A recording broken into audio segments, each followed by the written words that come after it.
Bueno, muy buenos días. El día de hoy tenemos la presencia de la doctora Lisbeth Martínez Martínez. Ella es endocrinóloga, egresada del Centro Médico Nacional Siglo XXI del Instituto Mexicano del Seguro Social, y actualmente está adscrita al Hospital de Alta Especialidad de aquí de Oaxaca, y viene para presentarnos el tratamiento individualizado del paciente con diabetes mellitus tipo 2. Doctor, buenos días. Buenos días, Agradezco doctora. la invitación que me hacen para poder darle la plática del tratamiento individualizado en los pacientes con diabetes mellitus tipo 2. Y el día de hoy vamos a hablar acerca del manejo de hipoglucemiantes orales en este tipo de pacientes. Muy bien, doctor. Ahorita la dejo.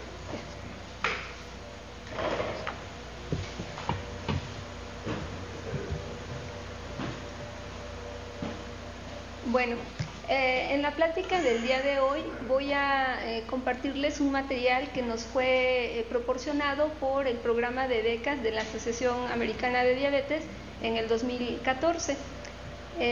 Los objetivos de mi plática el día de hoy son identificar los hipoglucemiantes orales disponibles para el tratamiento de pacientes con diabetes mellitus, y asimismo vamos a revisar el algoritmo de manejo de la diabetes mellitus.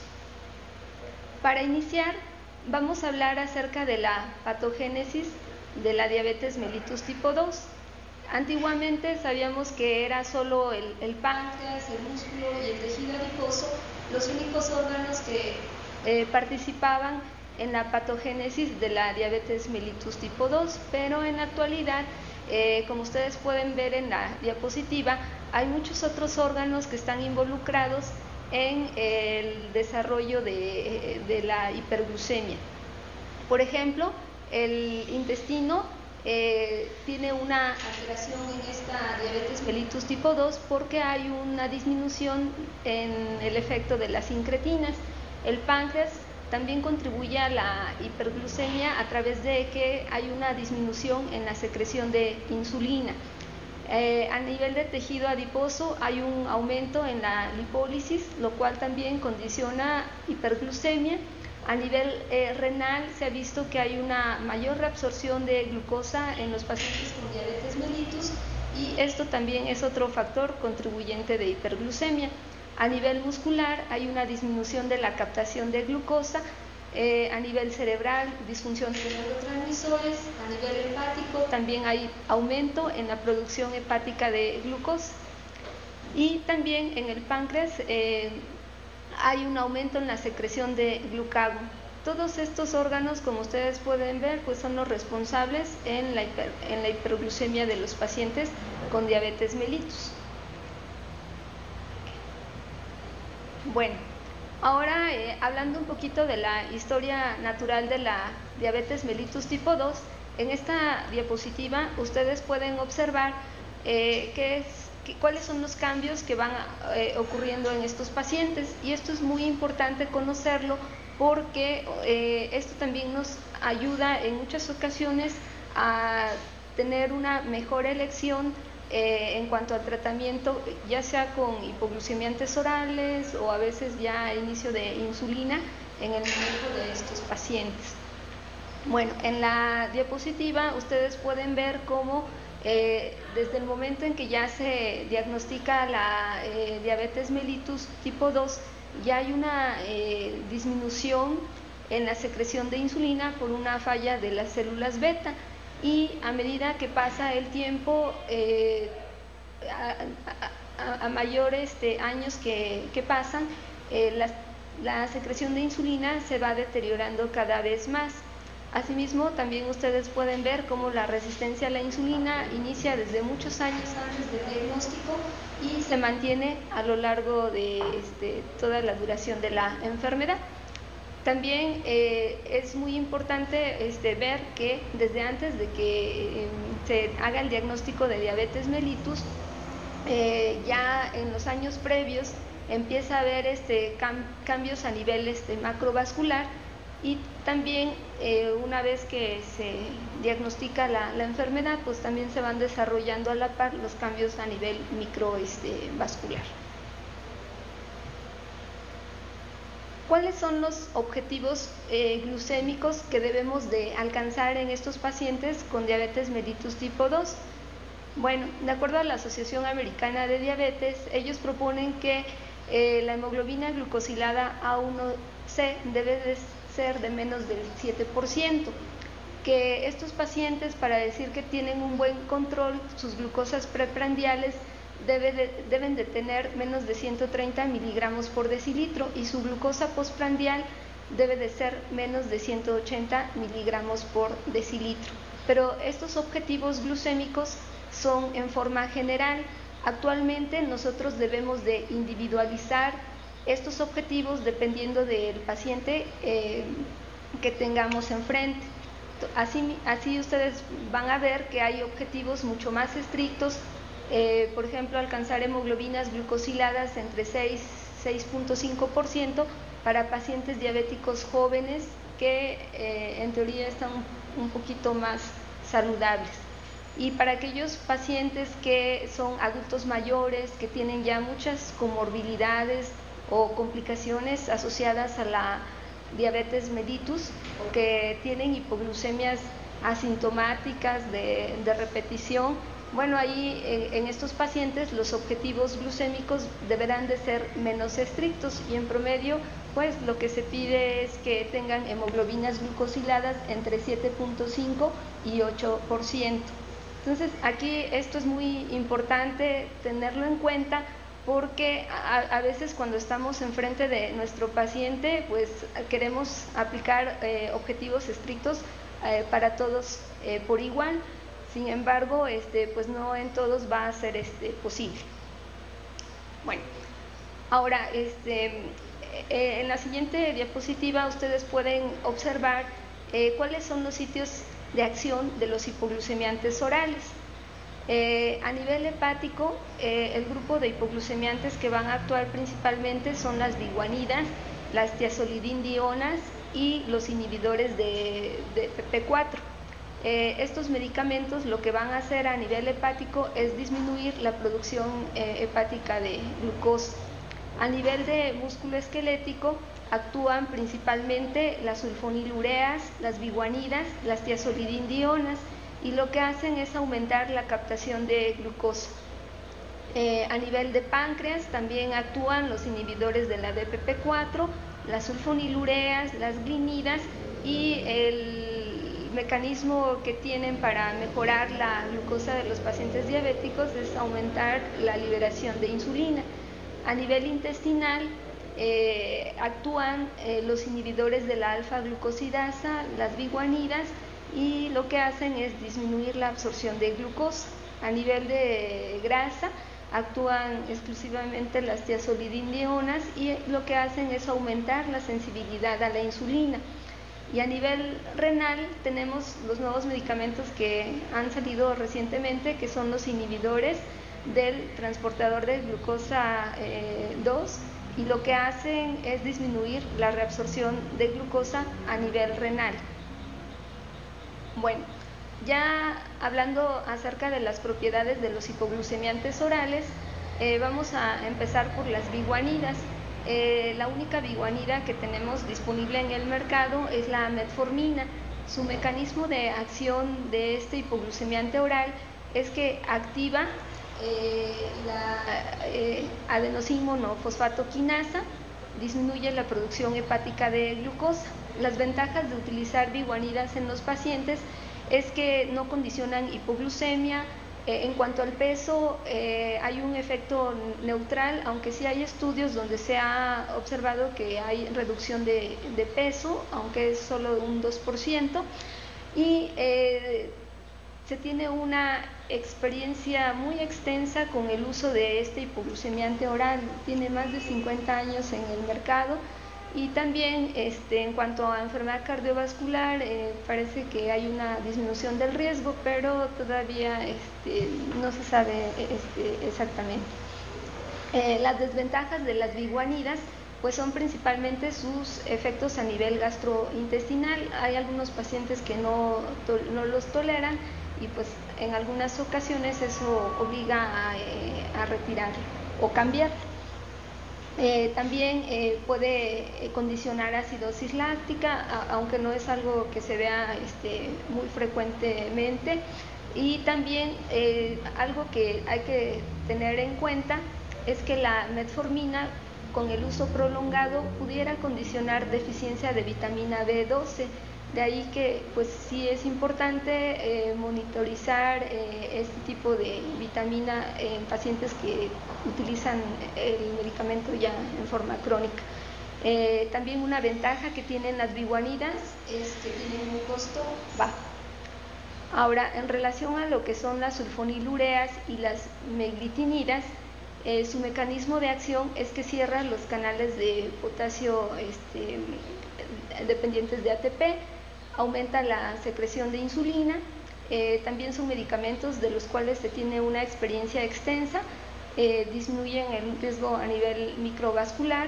Las desventajas es que condicionan hipoglucemia, ganancia de peso, tienen una baja durabilidad.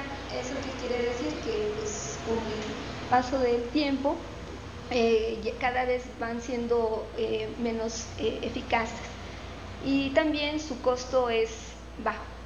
En relación a lo que son las tiazolidindionas, estos medicamentos actúan a nivel celular activando el PPAR gamma y aumentan la sensibilidad a la insulina. Sus ventajas es que no condicionan hipoglucemia. Son medicamentos que, a diferencia de las sulfonilureas, sí han demostrado una mayor durabilidad de su eficacia. Disminuyen los triglicéridos, aumentan el colesterol HDL. En cuanto a presencia de eventos a nivel cardiovascular, bueno, sobre todo con el uso de pioglitazona, pues no se ha visto una reducción, aunque todavía faltan más estudios.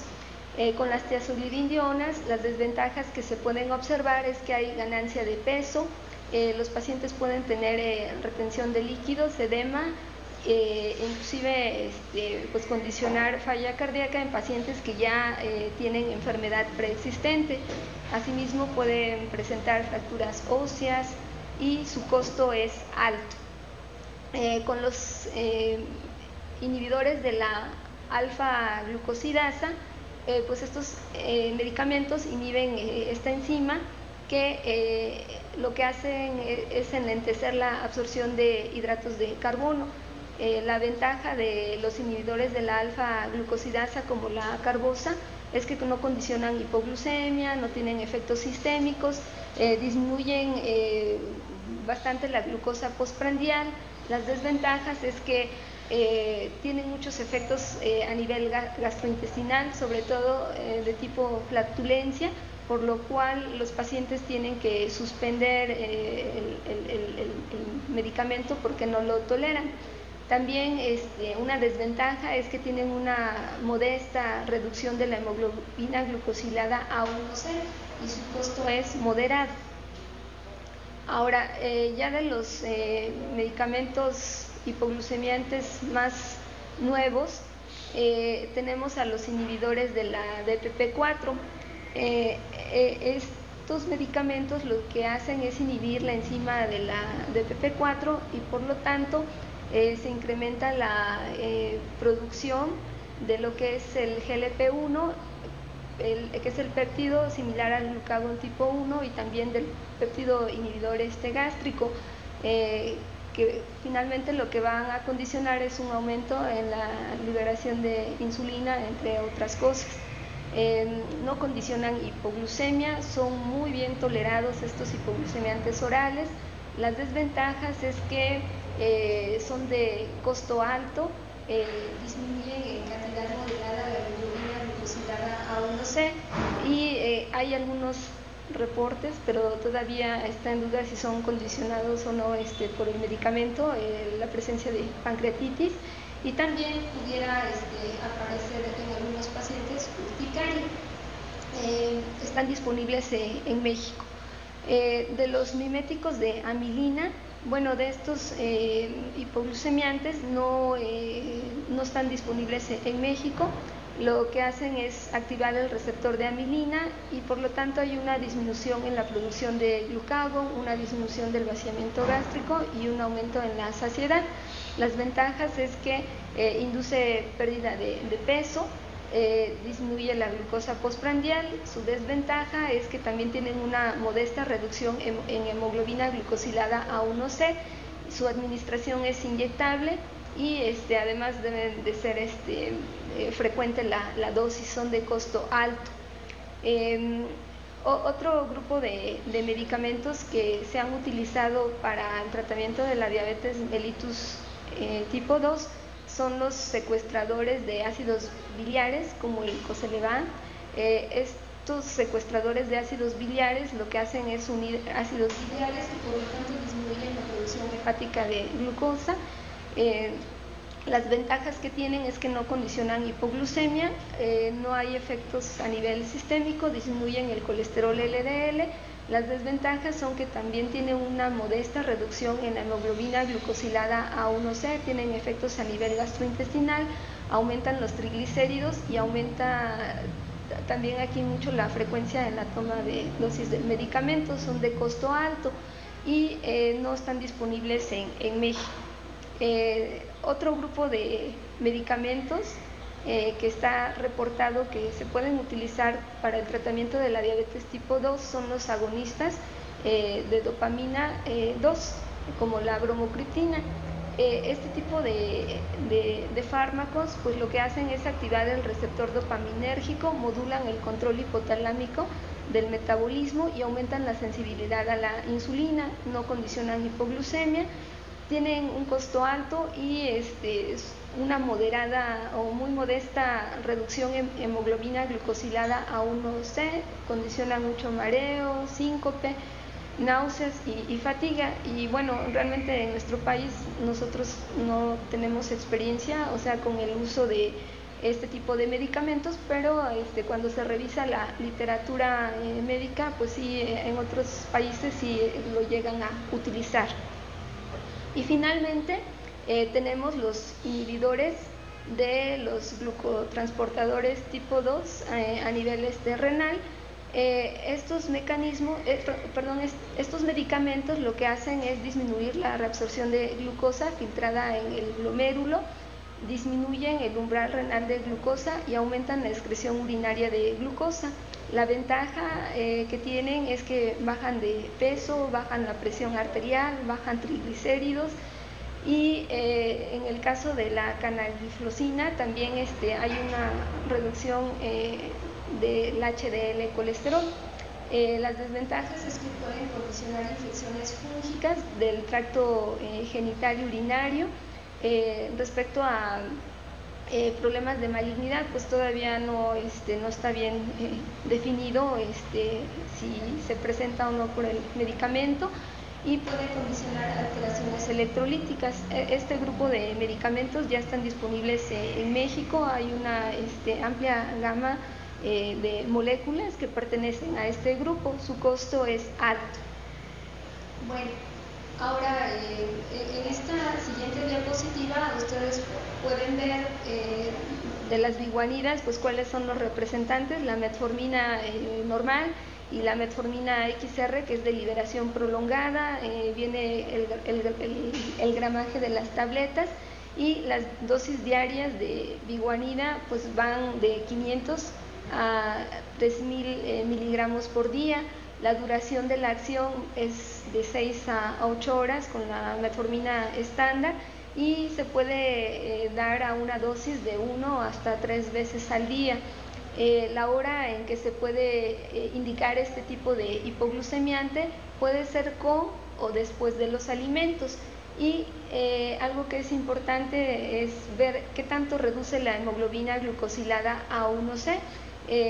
Ustedes pueden ver ahí en la diapositiva que hay una reducción de 1.5% y el efecto de estas biguanidas básicamente es en la mejora de glucosas plasmáticas de ayuno.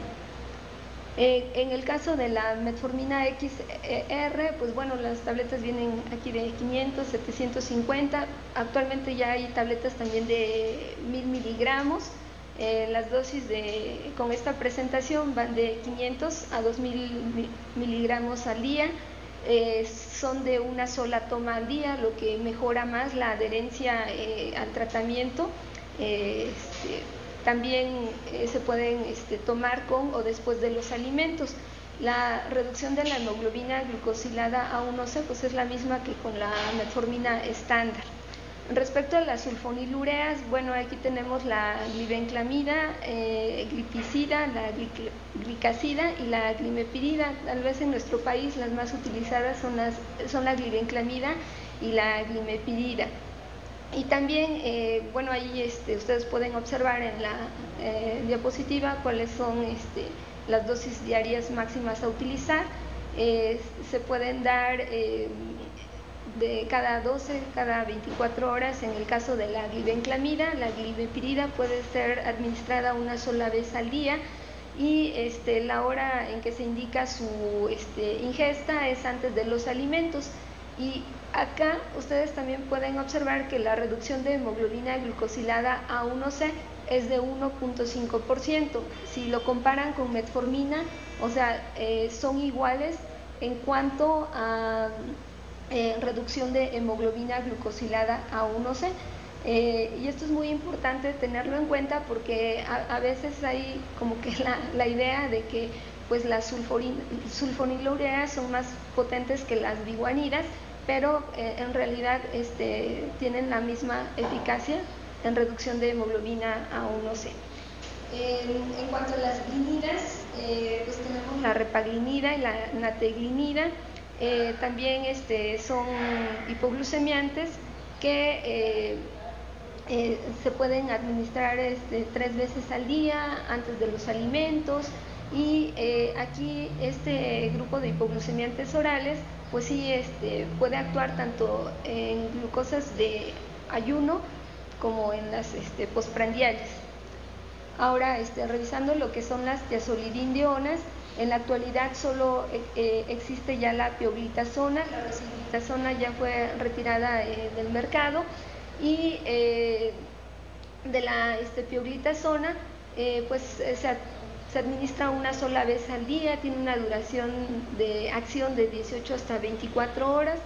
Se puede administrar independientemente de las comidas, y tiene una reducción de hemoglobina glucosilada A1C de 0.5 a 1.4%. Entonces, comparándolas con las biguanidas, las sulfonilureas e inclusive las glinidas, tienen una eficacia menor para la reducción de la hemoglobina glucosilada A1C. Y también actúan mejorando más las glucosas plasmáticas de ayuno. El otro grupo de hipoglucemiantes orales son los inhibidores de la alfa-glucosidasa. Aquí solo tenemos la acarbosa. La dosis diaria va de 100 a 300 miligramos. La frecuencia con que hay que administrar este hipoglucemiante oral es 3 veces al día, y siempre es con la primera comida antes de los alimentos. Ya habíamos mencionado que tiene un pobre efecto en la reducción de hemoglobina A1C, que va del 0.5 al 0.8%. Y aquí sí, los inhibidores de la alfa-glucosidasa mejoran básicamente lo que son las hipoglucemias postprandiales. Y en relación a lo que son los inhibidores de la DPP4, todos los que ustedes ven en la diapositiva, loglitina, linaglitina, sitaglitina, saxaglitina, todos ya están disponibles en México, y tienen una duración de acción de 24 horas, se pueden administrar una sola vez al día, y la hora en que se indica su ingesta pues es independiente de las comidas. La reducción de hemoglobina glucosilada A1C es de 0.6 a 0.8%, y este tipo de hipoglucemiantes orales va a actuar tanto en las glucosas de antes como después de haber ingerido alimentos. Los inhibidores de SGLT2 aquí mencionan dos, que es la canagliflozina, la dapagliflozina. Ya están también disponibles en el mercado. Este tipo de hipoglucemiantes orales se administran una sola vez al día, y también su indicación para la ingesta es independiente de los alimentos. Ahí en la diapositiva pueden observar que la reducción de hemoglobina glucosilada A1C va de 0.9 a 1.1% en el caso de la canagliflozina, y en el caso de la dapagliflozina va de 0.5 a 0.7%. También mejoran las glucosas tanto antes como después de haber ingerido alimentos. Y ya en el caso de la bromocriptina y el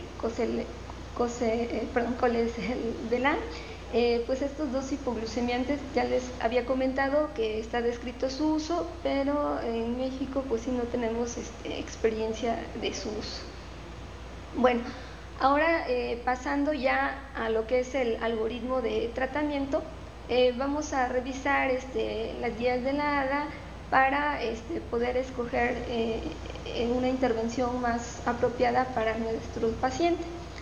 Entonces, en esta diapositiva ustedes pueden ver que hasta arriba viene lo que es los cambios en el estilo de vida, como son mantener un peso saludable, llevar un plan sano de alimentación, tener una actividad física y educación en diabetes.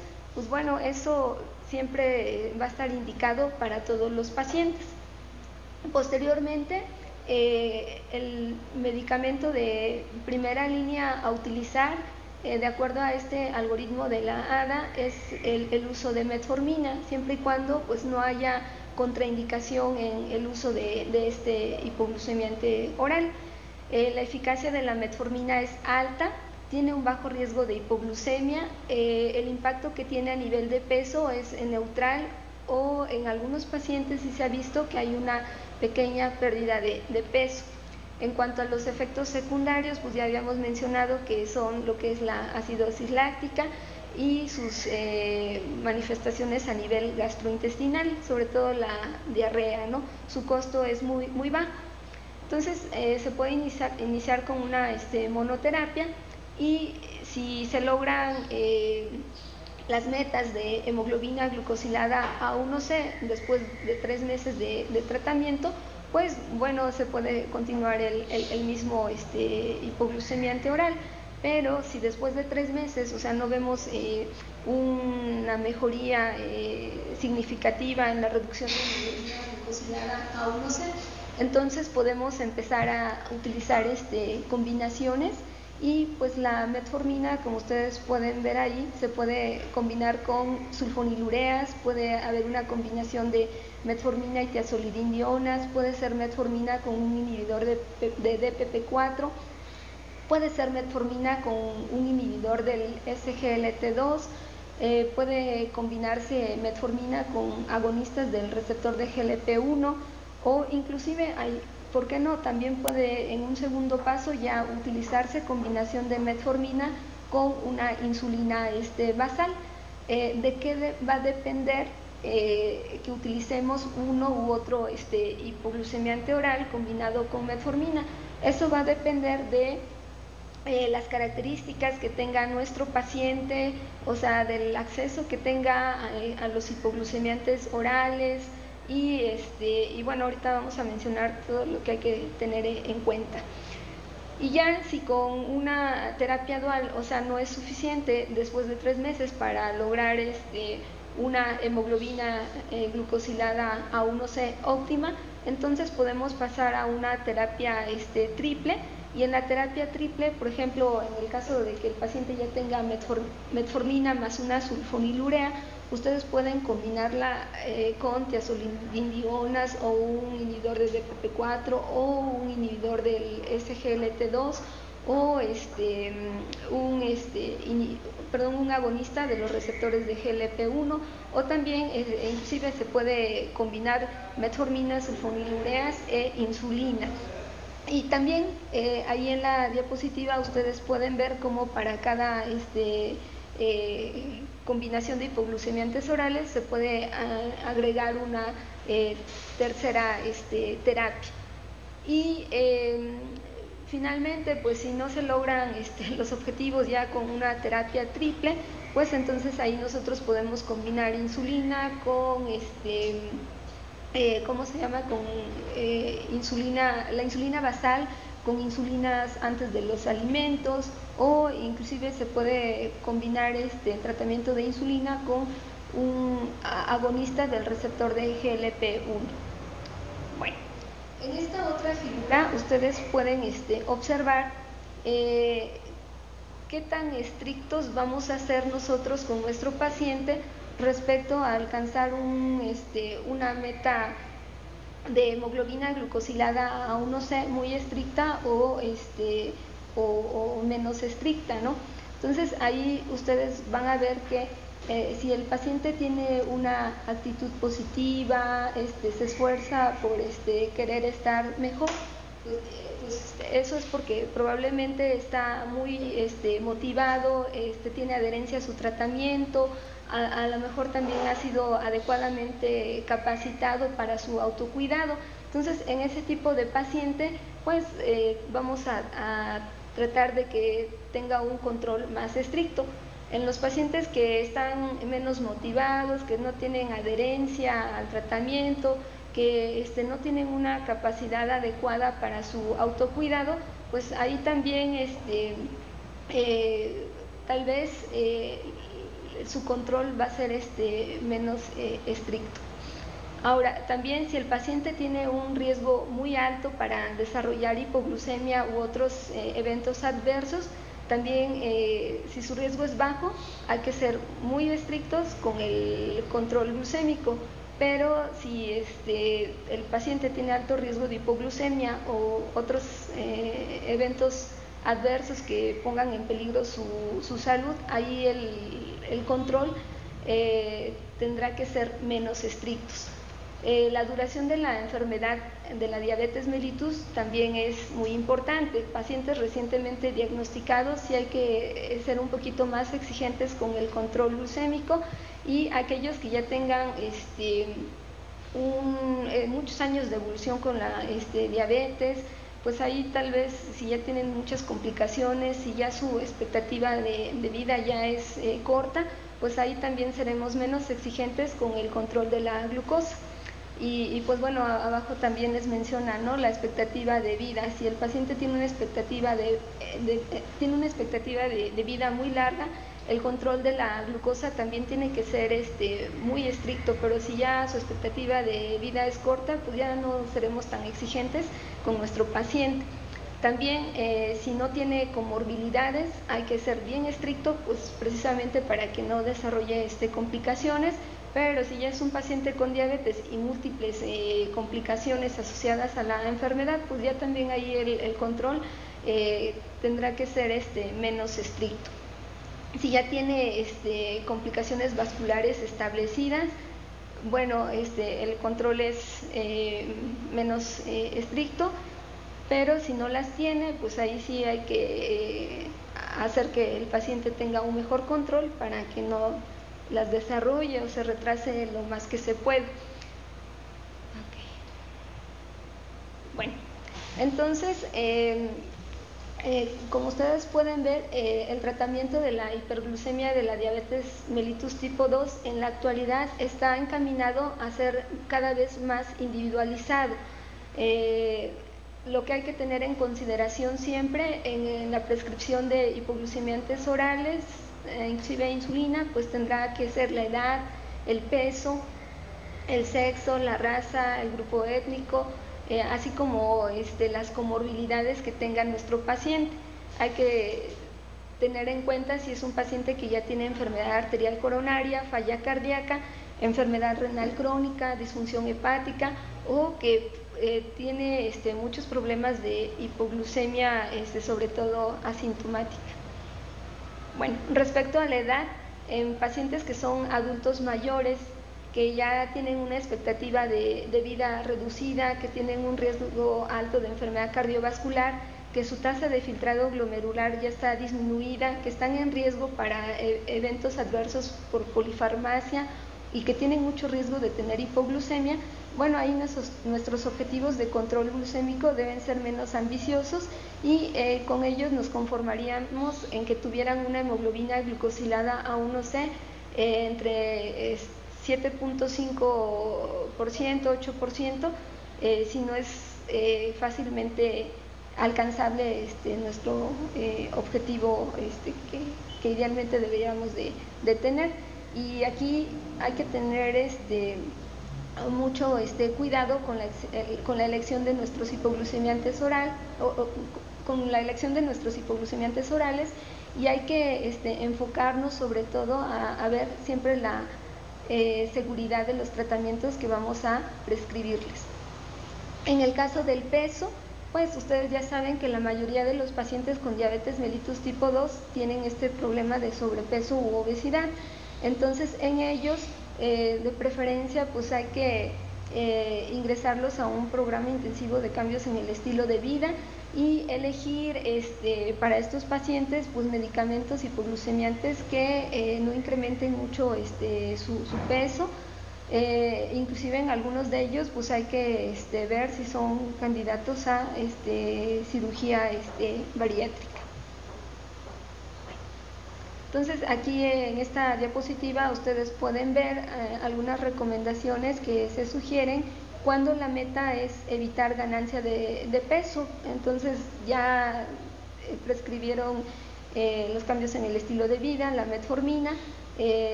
Ya vimos que la metformina no tiene tanto impacto en el peso, o sea, en que lo aumente, y si no funciona como monoterapia, pues bueno, de preferencia siempre tratar de combinarlo con otros hipoglucemiantes orales que tampoco condicionen aumento de peso. Entonces idealmente se debiera de combinar con un inhibidor de DPP4, con un agonista del receptor de GLP-1 o con algún inhibidor de SGLT2. Bueno, ahora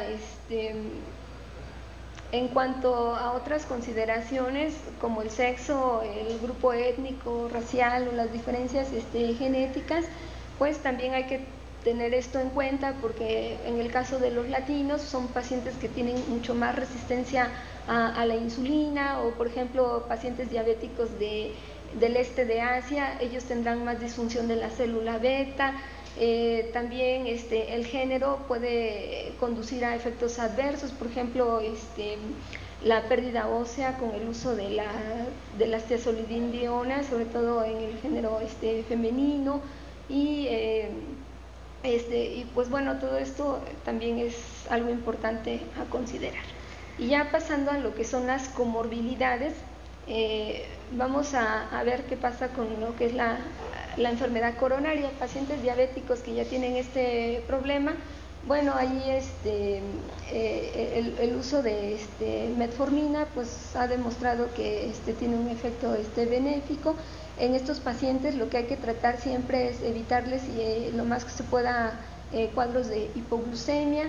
El uso de sulfonilureas en este tipo de enfermedades no está así perfectamente claro, pero pudiera ser un precondicionante de isquemia. El uso de las tiazolidinedionas, bueno, en el caso de la rosiglitazona sí fue retirada del mercado porque se vio que había un incremento en la aparición de enfermedad cardiovascular. Sin embargo, con la pioglitazona no se vio el mismo efecto, al contrario, se observó una disminución en los eventos de enfermedad cardiovascular, pero la evidencia pues todavía no es suficiente, ¿no?, para decir que es un medicamento seguro en este tipo de pacientes. Y en el caso de los inhibidores de DPP4, pues bueno, ahí también apenas están saliendo estudios de seguridad para pacientes que tienen enfermedad coronaria. Entonces todavía falta más como para aclarar qué efecto tienen en este tipo de pacientes. En pacientes que tienen insuficiencia cardíaca, La metformina puede utilizarse a menos que tengan los pacientes insuficiencia cardíaca inestable o severa, y sí estaría contraindicado por el riesgo de que presenten acidosis láctica. También en pacientes que tienen insuficiencia cardíaca está contraindicado el uso de tiazolidindionas y de las terapias basadas en incretinas. Pues bueno, aquí todavía aún no está muy definido cuál es el papel de estos hipoglucemiantes en pacientes que tienen este tipo de comorbilidades. Y en lo que es la enfermedad renal, bueno, estos pacientes tienen un riesgo incrementado de hipoglucemia, entonces pues trataremos de utilizar fármacos que no tengan un riesgo alto de que los pacientes presenten este tipo de complicación. La metformina en pacientes con enfermedad renal se deben de suspender si la creatinina es mayor de 1.5 mililitros por minuto o 1.4 en mujeres. Y en el caso del Reino Unido, ellos recomiendan, no utilizan la creatinina, más bien ellos indican que si la tasa de filtrado glomerular es menos de 45, hay que dar la mitad de la dosis de metformina, pero si ya la tasa de filtrado glomerular disminuye a menos de 30 mililitros por minuto, hay que suspender en forma definitiva hipoglucemiante oral. El uso de sulfonilureas, pues hay que utilizarlas con mucha precaución, especialmente en la glibenclamida. Y en relación a lo que son los inhibidores de DPP4, bueno, con este tipo de hipoglucemiantes no hay mucho problema, se puede ajustar la dosis para enfermedad renal crónica en la mayoría de ellos. O, por ejemplo, en el caso de la linagliptina, bueno, ahí sí es un inhibidor de DPP4 que tiene una eliminación básicamente a nivel hepático. Bueno, y ya para pacientes que tienen disfunción hepática, muchos medicamentos no están estudiados en enfermedad hepática avanzada. Las tiazolidindionas solo pueden ayudar en caso de que el paciente tenga problemas de esteatosis hepática no alcohólica, y en estos pacientes la insulina es la mejor opción si la enfermedad hepática ya es severa.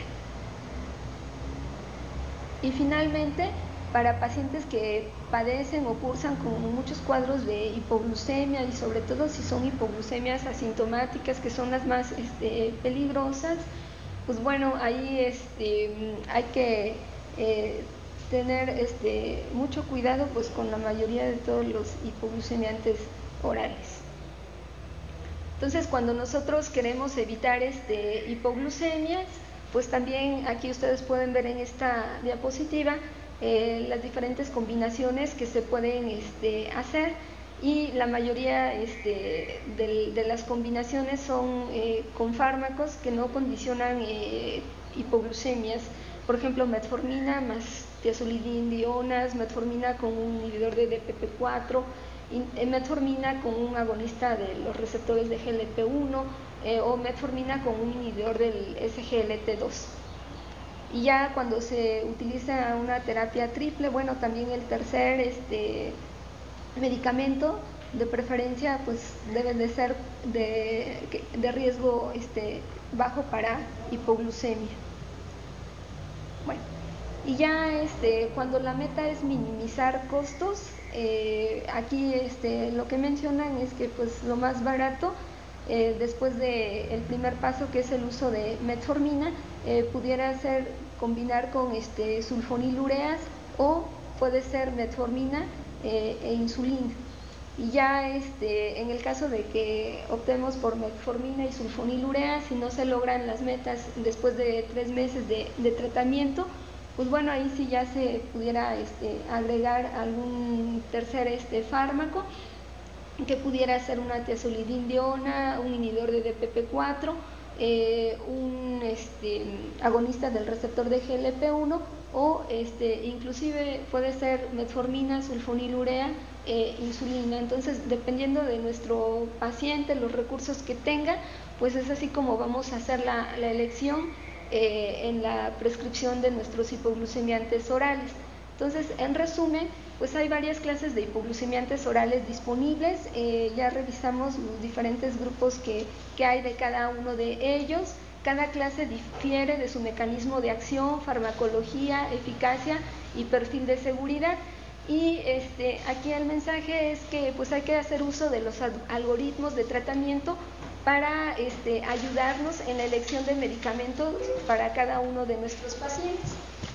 Y finalmente lo que les quiero recomendar es que pues ustedes pueden leer en la revista de Diabetes Care a principios de cada año, en el mes de enero, sale un suplemento muy actualizado acerca de los cuidados estandarizados en diabetes mellitus, y que ustedes lo pueden leer muy fácilmente y gratis en su casa, y yo creo que tiene información sumamente valiosa que pues nos ayuda a mejorar el control de nuestros pacientes con diabetes. Gracias. Sí, bueno, pues doctora, le agradecemos muchísimo su atención, que haya venido usted a participar con nosotros, y pues de parte de nosotros le damos una constancia. Gracias. Sí, gracias doctor. Y usted a participar con nosotros.